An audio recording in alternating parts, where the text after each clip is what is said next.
बिस्मिल्लाहिर्रहमानिर्रहीम। स्टूडेंट अस्सलाम वालेकुम, उम्मीद है आप सब खैरियत से होंगे। क्लास 9 चैप्टर नंबर 2 इसकी एक्सरसाइज अब हम सॉल्व करेंगे। इसके सारे टॉपिक को हम डिस्कस कर चुके हैं अच्छे तरीके से। अब इसका पेज नंबर 56 सेक्शन है एमसीक्यू से रिलेटेड है ना। एमसीक्यूज को हमने करना, ये बुक के एमसीक्यूज हैं। पहला एमसीक्यूज हमारे पास स्केलर से रिलेटेड है। Scalar quantity have dash and suitable unit. अब इसमें 3 ऑप्शन दिए हुए, इन तीनों में से कौन सा ऑप्शन होगा? Option A. क्यों? क्योंकि स्केलर के अंदर हम जो बात करते हैं मैग्नीट्यूड प्लस यूनिट की बात करते हैं, तो इसमें यूनिट दिया हुआ है लेकिन मैग्नीट्यूड नहीं दिया हुआ, तो इसका मतलब पार्ट 1 में ऑप्शन ए हमारे पास आंसर होगा। फिर सेकंड हमारे पास है vector quantity have dash along with magnitude and unit. जो हमारे पास वेक्टर क्वांटिटी है वो 3 चीजों पर बेस करती है, डायरेक्शन, मैग्नीट्यूड एंड यूनिट। अब इसमें 2 चीजें हमारे पास दी हुई है, मैग्नीट्यूड दिया हुआ और यूनिट भी दिया हुआ है, लेकिन एक चीज एब्सेंट है, वो हमारे पास कौन सी है? डायरेक्शन। वेक्टर क्वांटिटी में हम 3 चीजों की बात करते हैं, डायरेक्शन की, मैग्नीट्यूड की और यूनिट की। तो हमारे पास मैग्नीट्यूड और यूनिट दिया हुआ है, डायरेक्शन नहीं दिया हुआ, तो डायरेक्शन इसका करेक्ट ऑप्शन है हमारे पास, यानी कि ऑप्शन बी इसका आंसर है हमारे पास। फिर which one is a vector quantity, ये हमारे पास 3 ऑप्शन है। इन 3 ऑप्शन में से हमारे पास वेक्टर क्वांटिटी कौन सी है? मास, ये मैग्नीट्यूड है, टाइम, ये मैग्नीट्यूड मतलब स्केलर है। तो वेट जो ऑप्शन बी जो है ये हमारे पास क्या आ जाएगा? वेक्टर क्वांटिटी में आ जाएगी। उसकी वजह क्या है? क्योंकि वेट जो है इसके अंदर डायरेक्शन भी होती है और मैग्नीट्यूड भी, यूनिट भी होता है। मास और टाइम में हमारे पास डायरेक्शन नहीं होती, तो ये दोनों हमारे पास जो है वेक्टर नहीं है, स्केलर है। बाकी जो बचेगा वो हमारे पास वेक्टर क्वांटिटी है। अच्छा, फिर फोर्थ है which one is a scalar quantity. ये 3 ऑप्शन है, इन 3 ऑप्शन में से स्केलर क्वांटिटी कौन सी है? मैंने पहले भी बताया था, स्केलर क्वांटिटी वो होती है जिसमें हम डायरेक्शन की बात नहीं करते। फोर्स में डायरेक्शन होती है, वेलोसिटी में डायरेक्शन होती है, लेकिन टाइम में हमारे पास डायरेक्शन नहीं होती। तो फोर्थ का ऑप्शन ए हमारे पास आंसर है। फिर student distance is a dash quantity. अब डिस्टेंस जो है वो हमारे पास वेक्टर क्वांटिटी है, स्केलर क्वांटिटी है, या बोथ ए एंड बी दोनों है। तो हम क्या कहेंगे कि डिस्टेंस हमारे पास स्केलर क्वांटिटी है, क्योंकि डिस्टेंस के अंदर हम ऑब्जेक्ट की जो मूवमेंट 2 पॉइंट के बिटवीन होती है उसकी टोटल लेंथ को मेजर करना वो डिस्टेंस कहलाता है। तो इसके अंदर डायरेक्शन नहीं होती, तो इसका मतलब जिसमें डायरेक्शन नहीं होगी वो फिजिकल क्वांटिटी हमारे पास कौन सी कहलाएगी? स्केलर कहलाएगी। नंबर 6 है what is the SI unit of acceleration. ये जब हमारे पास एक्सेलरेशन का टॉपिक चल रहा था उस टाइम मैंने आपको बताया था कि एक्सेलरेशन का यूनिट क्या है। तो हमारे पास इसमें जो है वो 3 ऑप्शन दिए हुए हैं। तो एक्सेलरेशन का यूनिट हमारे पास क्या होता है? Metre per second square. अब स्टूडेंट हमारे पास नंबर 7 है what is the SI unit of velocity. Velocity का एसआई यूनिट क्या है? जब हम टॉपिक पढ़ रहे थे वेलोसिटी को डिटेल में हमने पढ़ा, मैंने लिखा भी था इधर। तो वेलोसिटी का यूनिट हमारे पास है मीटर पर सेकंड। और नंबर 8 है shortest distance between 2 points is called. ये 2 पॉइंट्स के बिटवीन जो शॉर्टेस्ट डिस्टेंस है इन अ पर्टिकुलर डायरेक्शन, उसको हम क्या कहेंगे? डिस्टेंस, स्पीड या डिस्प्लेसमेंट। उसको हम डिस्प्लेसमेंट कहेंगे, क्योंकि इसके अंदर जो है वो पर्टिकुलर डायरेक्शन आ रहा है। तो स्टूडेंट ये तो था सेक्शन ए चैप्टर 2 का पेज नंबर 56। अच्छा स्टूडेंट, अब जो है सेक्शन बी पेज नंबर 57 है, ये चैप्टर नंबर 2 का हम कंटिन्यू कर रहे हैं। इसमें टॉपिक है हमारे पास इक्वेशन ऑफ मोशन है, पेज नंबर 57। ये हमारे पास है इक्वेशन ऑफ मोशन।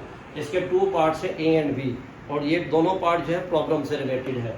तो फर्स्ट का जो डेटा और सोल्यूशन है इसके न्यूमेरिकल में पढ़ रहा हूँ, क्या लिखा हुआ है? A bus is moving on a road with 15 metre per second. एक बस जो है वो रोड पर मूव कर रही है 15 मीटर पर सेकेंड की वेलोसिटी से, and it accelerate at 5 metre per second square. और ये एक्सेलरेट हो रही है 5 मीटर पर सेकेंड स्क्वायर की एक्सेलरेशन से, ये एक्सेलरेट हो रही है। Find the final velocity of बस आफ्टर 6 सेकेंड। 6 सेकेंड के बाद बस की फाइनल वेलोसिटी क्या होगी वो हमें फाइंड करनी है। तो इधर 4 फिजिकल क्वांटिटीज हैं, इसको देखकर हमें फॉर्मूला लिखना है VF equal to VI plus AT, और VF हमें फाइंड करना है, VI की वैल्यू, A की वैल्यू, T की वैल्यू सब गिवन है, तो वहाँ पर VF आ जाएगा 45 मीटर पर सेकेंड। फिर इसका जो सेकंड पार्ट है, बी पार्ट, हमारे पास इक्वेशन ऑफ मोशन का ही है। इसमें लिखा हुआ a car start moving from rest. एक कार ने स्टार्ट लिया रेस्ट की कंडीशन से, तो जो भी ऑब्जेक्ट रेस्ट से मूव करेगा उस ऑब्जेक्ट की जो इनिशियल वेलोसिटी है वो हमारे पास क्या होगी? 0 होगी, क्योंकि रेस्ट से मूव किया ऑब्जेक्ट है। With an acceleration of 5 metre per second square, और इसका जो एक्सेलरेशन है वो कितना? 5 metre per second square acceleration है। Find out the time to travel 50 metre distance. ये कार ने जो 50 मीटर का जो डिस्टेंस कवर किया है वो कितनी देर में कवर किया है वो हमें टाइम मालूम करना है। तो 1 2 3 4 फिजिकल क्वांटिटीज है। इसको देखकर हमने जो है वो इसका जो है वो फार्मूला लगाना है और फार्मूले में वैल्यूज पुट करेंगे। एस की वैल्यू 50 है और वी आई की वैल्यू हमारे पास 0 है और टाइम हमें फाइंड करना है 1/2 सेम रहेगा। ए की वैल्यू 5t हमें फाइंड करना है। इसको मल्टीप्लाई डिवाइड करके स्टूडेंट हमारे पास टाइम का आंसर आ जाएगा 4.47 सेकेंड, ये आंसर आ जाएगा। अच्छा, अब जो टॉपिक है मोशन ड्यू टू ग्रेविटी ना, इसके हमारे पास 3 पार्ट है न्यूमेरिकल का, सी डी और ई। इन तीनों का हम सॉल्व करेंगे। ये पहले हमारे पास सी पार्ट है, इसको स्टूडेंट सुन लें, बुक से मैं रीड कर रहा हूँ। A ball is drop from a height of 50 metre. एक बॉल को 50 मीटर की हाइट से ड्रॉप किया। जिस पॉइंट से इसको ड्रॉप कर रहे हैं उस वक्त ये ऑब्जेक्ट जो है रेस्ट की कंडीशन में है। तो जब ऑब्जेक्ट रेस्ट से मूव करेगा तो ऑब्जेक्ट की जो इनिशियल वेलोसिटी होगी वो हमारे पास क्या हो जाएगी, 0 होगी। और ऑब्जेक्ट को हम ड्रॉप कर रहे हैं, ड्रॉप करने के बाद ऑब्जेक्ट जो है ग्राउंड की तरफ आ रहा है। जब ऑब्जेक्ट ग्राउंड की तरफ आता है तो उसमें ग्रेविटी जो है वो यूज होती है, जी और ए इक्वल टू क्या आ जाएगा हमारे पास 10 मीटर पर सेकेंड। इसका ये वैल्यू कांस्टेंट है ग्रेविटी की। और फिर कितने डिस्टेंस से ऑब्जेक्ट का हमने ड्रॉप किया, 50 मीटर के डिस्टेंस से ऑब्जेक्ट का हमने जो है ड्रॉप किया है। फिर आगे कह रहा what will be its velocity before touching the ground. ये जो ऑब्जेक्ट हमने छोड़ा है और ग्राउंड की तरफ आ रहा है तो ग्राउंड को हिट करने से पहले इस ऑब्जेक्ट की वेलोसिटी क्या होगी, वो वेलोसिटी हमें क्या करनी है स्टूडेंट, वो हमने फाइंड करनी है। तो 1 2 3 4 S V I ji F V F, इसका फार्मूला हमारे पास ये है। जी की वैल्यू गिवन है, एस की वैल्यू गिवन है, जी की कांस्टेंट है, वी एफ फाइंड करना है, इनिशियल वेलोसिटी 0 है और हमारे पास वी एफ इधर जो आ रहा है वो स्क्वायर में आ रहा है ना, क्योंकि 0 खत्म हो जाएगा तो माइनस खत्म हो जाएगा, इधर वी एफ बचेगा। लेकिन वी एफ पर इधर है स्क्वायर और इन तीनों का मल्टीप्लाई हमारे पास ये आ गया। तो वी एफ पर जो स्क्वायर है इसको खत्म करना है तो दोनों तरफ स्क्वायर रूट लेंगे और वी एफ का आंसर हमारे पास 31.6 मीटर पर सेकेंड आ जाएगा। फिर इसी का मोशन ड्यू टू ग्रेविटी का जो डी पार्ट है इसको मैं रीड कर रहा हूँ, बुक से जरा सुन रहे हैं student. If a body is thrown up upward with vertical velocity 50 metre per second. अब क्या कर रहे हैं हम, अब ऑब्जेक्ट को ऊपर की तरफ थ्रो कर रहे हैं, वर्टिकल डायरेक्शन में मूव थ्रो कर रहे हैं, अगेंस्ट टू ग्रेविटी थ्रो कर रहे हैं। तो जब अगेंस्ट टू ग्रेविटी हमने ऑब्जेक्ट को थ्रो किया तो किस वेलोसिटी से थ्रो किया है, वो 50 मीटर पर सेकेंड की वेलोसिटी से ऑब्जेक्ट को अपवर्ड डायरेक्शन में थ्रो किया है। और जो भी ऑब्जेक्ट अपवर्ड डायरेक्शन में मूव करता है वो अगेंस्ट टू ग्रेविटी जाता है और जब अगेंस्ट टू ग्रेविटी जाएगा तो ए जी और A both are equal to each other, तो वैल्यू हमारे पास किस में आ जाएगी, -10 मीटर पर सेकेंड स्क्वायर में आ जाएगी। फिर जब ऑब्जेक्ट को हमने ऊपर की तरफ फेंका तो किसी न किसी पॉइंट पर जाकर स्टूडेंट रुकेगा, जहां पर रुकेगा वहां से वापसी होगी। तो जहां पर रुकेगा ऑब्जेक्ट की फाइनल वेलोसिटी 0 है। फिर आगे ये कह रहा है calculate maximum height which body can reach. जिस बॉडी को हमने ऊपर की तरफ थ्रो किया है वो बॉडी कितनी हाइट तक पहुंच सकती है वो हमें डिस्टेंस मालूम करना है। तो इसके अंदर V I G V F S इन 4 फिजिकल क्वांटिटीज को देखते हैं। Formula 2gs = vf² - vi square. इसमें वैल्यूज को पुट कर देंगे, 2 सेम रहा, जी की वैल्यू -10 है,